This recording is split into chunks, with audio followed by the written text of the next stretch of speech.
Barbara Nante and Claire Hoff's families waited nearly half a century for justice. But they weren't alone.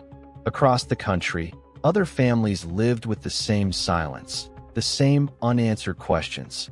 Our second case takes us to Idaho, where a young woman's murder in 1980 haunted her community for 44 years, until investigators finally named her killer. Mary Tracy was 25 years old in the summer of 1980. She lived in Boise, Idaho, and was described by her family as warm, independent, and full of life. Friends remembered her as someone who loved to laugh, someone who carried kindness into every room. On June 24, 1980, Mary was last seen walking along Chinden Boulevard in Garden City. It was a normal afternoon until she vanished. 2 days later, a work crew discovered her body in an irrigation ditch off Highway 55, near what would later become the Shadow Valley Golf Course. The scene was brutal.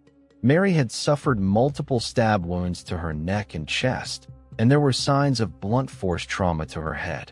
Investigators noted dried blood and evidence of a violent struggle. Police profilers suggested someone local, perhaps a man who knew the area well.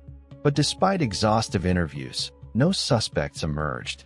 The case went cold, leaving Mary's family with nothing but grief and unanswered questions. For 44 years, Mary's murder remained unsolved.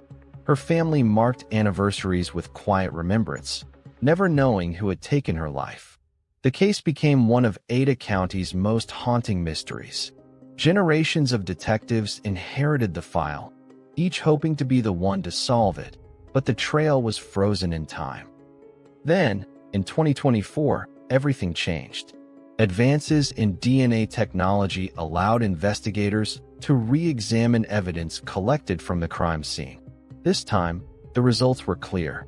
A genetic profile matched a man named Charles Strain, who had lived in Idaho at the time of Mary's murder. Strain was no stranger to violence.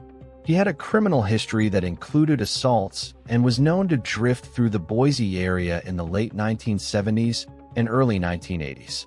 Investigators believe he crossed paths with Mary by chance, targeting her as she walked alone. By the time DNA exposed him in 2024, Strain was already dead.